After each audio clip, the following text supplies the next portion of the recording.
wondrous beings of the ocean, gliding effortlessly through the water with gentle majesty. As the largest living animals ever known to grace our planet, whales have always evoked our fascination due to their loving nature and melodious songs.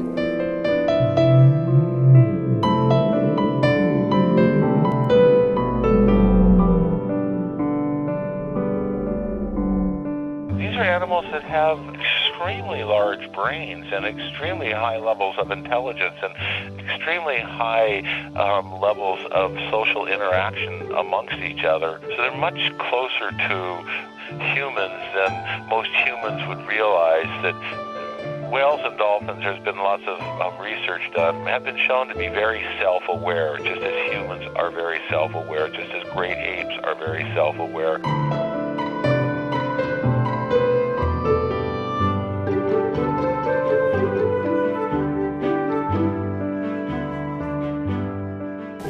ホエールウォッチングボートに初めて乗りまして、で生まれて初めてそのライブで目の前で大きなクジラさんに出会った時に、その実際のこう体の大きさ以上にね、なんかこう神々しいもの、畏敬の念を抱かずにはいられないような、なんかものすごいオーラを感じて、温かさとか優しさとか非常に深いものを感じて。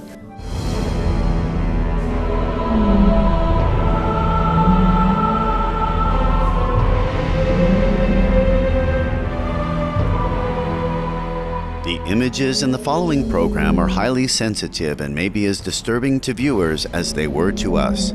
However, we have to show the truth about animal cruelty.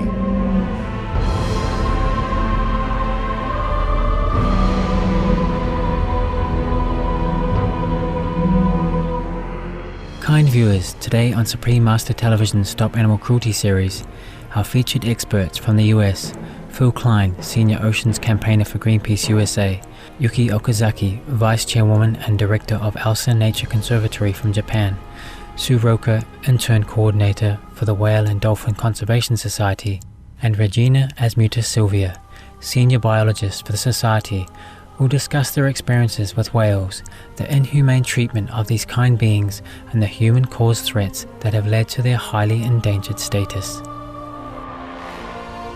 During the 20th century, millions of whales were killed by the whaling industry.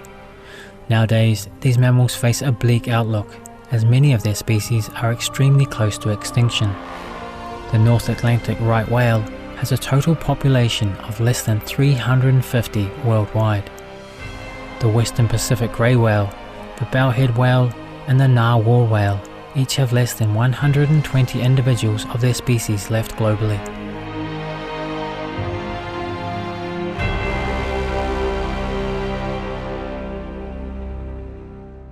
Is a cruel practice. Almost all whale and dolphin populations are severely depleted. These gentle giants of the sea face multiple hazards every single day. They suffer from many threats equally here as all over the world. All of the threats are induced by our own human activities. The major ones are whaling. They're still hunted on a large-scale basis by Japan, Norway, and Iceland. They also become entangled in fishing gear, and they get struck by boats, vessel strikes, both large and small. They also have to deal with, of course, other things like climate change. All of those issues do impact whales, and that's one of the reasons why whaling is so concerning, because if you look at any one of these issues by itself in isolation, you think that it's not a big deal, that they can survive that, but when you pile them on top of each other, it does take a toll on the whales.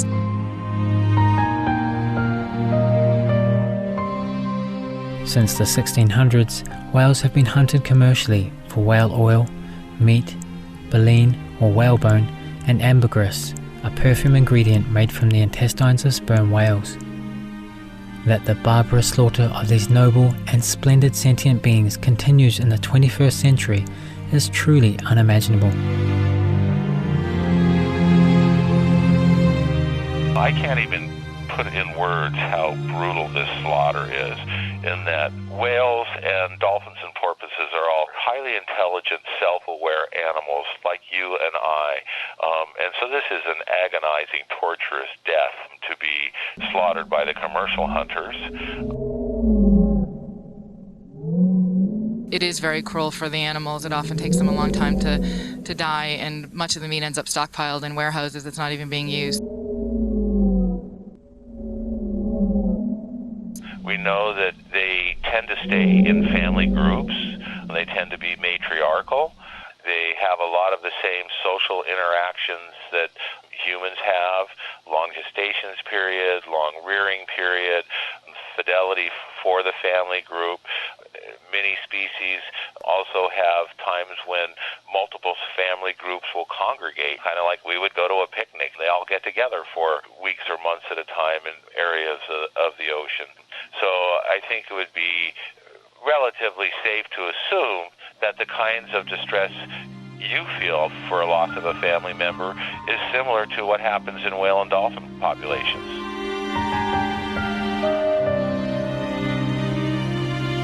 We will return after these brief messages with more regarding the perils our whale friends are facing across the world. Please stay tuned to Supreme Master Television.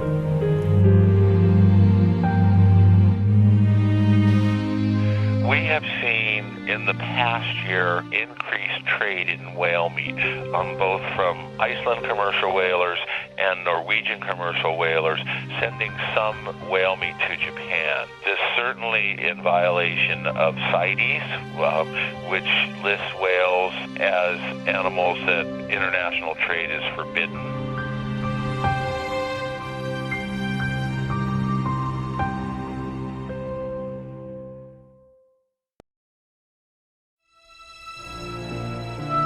The images in the following program are highly sensitive and may be as disturbing to viewers as they were to us. However, we have to show the truth about animal cruelty. There are multiple different hunting strategies out there. There are the commercial whale hunters from Iceland, Norway, and Japan, and they all use fairly large catcher ships with harpoon cannons that fire exploding harpoons into the whale.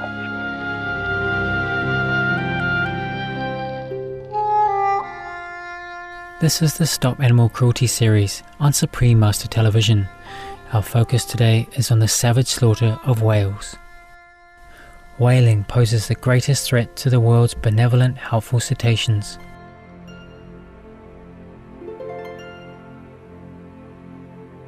Whalers pretty much find the whales by going to known feeding areas where the whales have always evolutionarily evolved to habitat at different times of the year. One of the issues is protecting whales when they're here off our coast. They come here to feed. This is their feeding grounds, and the area is open to anybody to go out and watch whales, as it should be.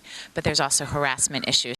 The Japanese fleet is a high seas fleet with a giant mothership and a 4 or 5 harpoon boats that go out and harpoon and kill the whales, and then they bring them back to a factory ship, which hauls them up on the deck, and they're processed and frozen on board their factory ship. In Iceland, the whales are killed by catcher boats and brought to shore plants that process the meat, and the same in Norway. The processing is an onshore activity.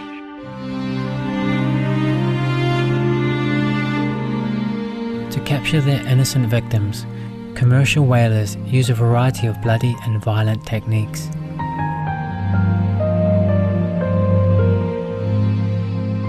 So they will physically follow a whale along until they have a good line of sight with their cannon and physically pull the trigger, and it's driven with an explosive like gunpowder to launch the harpoon that once it penetrates the whale, the head of the harpoon also explodes. Now this does not mean that there is an instant death. Almost in every circumstance, there's a matter of minutes up to a half an hour of when they're dragging the wounded whale back up close to their catcher boat, and then someone with a high-powered rifle will fire one or more shots until the whale is finally killed. By chasing whales for many kilometers, whaling ships traumatize and exhaust their helpless victims. From harpooning to shooting to the use of explosives, the ways of killing whales are appalling. In the report Whales and Whaling, published by the Australian Government Printing Office, an eyewitness on board an Australian whaling ship describes the agonising death of a great whale as follows. The harpoon seemed to pass right through it, which can happen, and the second explosion took longer. The whole event this time seemed in slow motion. The whale dived, and a great green cloud burst up to the surface. Blood turns green underwater at 50 feet. Or was this some of its intestines? It came up on the starboard side, its huge head, a third of its total body size, shaking itself. And then it gave out a most terrible cry, half in protest, half in pain, and then it dived again. They loaded the next harpoon, the killer, but could not get a shot at it as it twisted and turned, hurting itself all the more. Finally, the lookout in the crow's nest shouted down that it was coming up dying. Its mouth was opening. On the issue of how long it takes a whale to die, it really depends on how they're hunted. The modern commercial whaling fleet from Iceland, Norway, and Japan use exploding harpoons, but even with an exploding harpoon, often it takes 20 minutes or longer for a whale to die. Dolphin slaughters, where dolphins are driven to coastal areas, are very brutal. They're lacerated with knives and bleed to death, which again takes up to a half an hour. In both cases, the entire time is just a torturous, brutal thing for the whales or the dolphins. Like you and I, they're very self-aware animals. They certainly feel pain. They certainly send out calls and distress noises to the other members of their family and groups in the area. So it's not only the animal that's being killed at the moment, but the entire group suffers.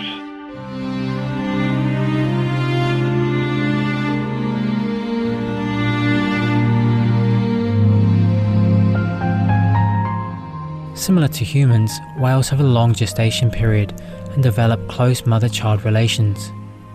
A mother whale nurses her calf for more than a year, creating a strong bond between them. When either mother or baby is killed by the whalers, the loving, intricate fabric between the two is destroyed. The murder of pregnant whales is cold-blooded and heartless as well.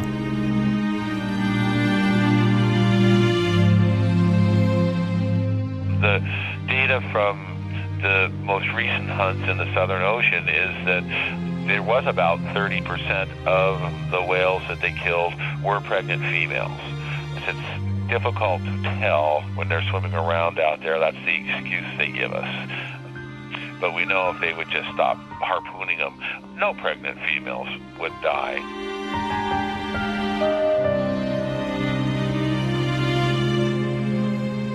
Bycatch is a term used to describe animals that fishermen are not seeking to capture, but nonetheless become trapped by fishing nets. Sadly, whales are bycatch victims as well, and are ensnared by fishing gear, with countless injuries and deaths being the result. We work on a number of fronts to stop current threats to whales and protect them from possible threats. And we do it through programs such as reducing the risk of whales being entangled in commercial fishing gear. Coral had a really tough life story. His mother was hit by a ship, but she survived, and then she died from an entanglement. And then he became entangled. We were worried about him. Unlike coral's fortunate escape from the fishing net, up to 1,000 marine mammals are drowned each day by nets and other gear. Overall, approximately 300,000 whales, dolphins and porpoises find themselves fatally trapped by fishing hauls annually. Such needless cruelty to these tranquil denizens of the seas must and can be halted. If we all turn to a lifestyle free of animal products our world will be in harmony with nature, and our playful whale friends will thrive peacefully once again in the oceans. For more information on ending whaling, please visit Elsa Nature Conservatory at www.elsaenc.net, Greenpeace USA at www.greenpeace.org/USA, Whale and Dolphin Conservation Society at www.wdcs.org. Virtuous viewers, please join us next Tuesday on Supreme Master Television for Part 2 of The Blood-Filled Waters, Butchering of the Innocent Whales. Up next is enlightening entertainment after noteworthy news. Blessed be your noble and gentle hearts that help to preserve the natural balance of our environment.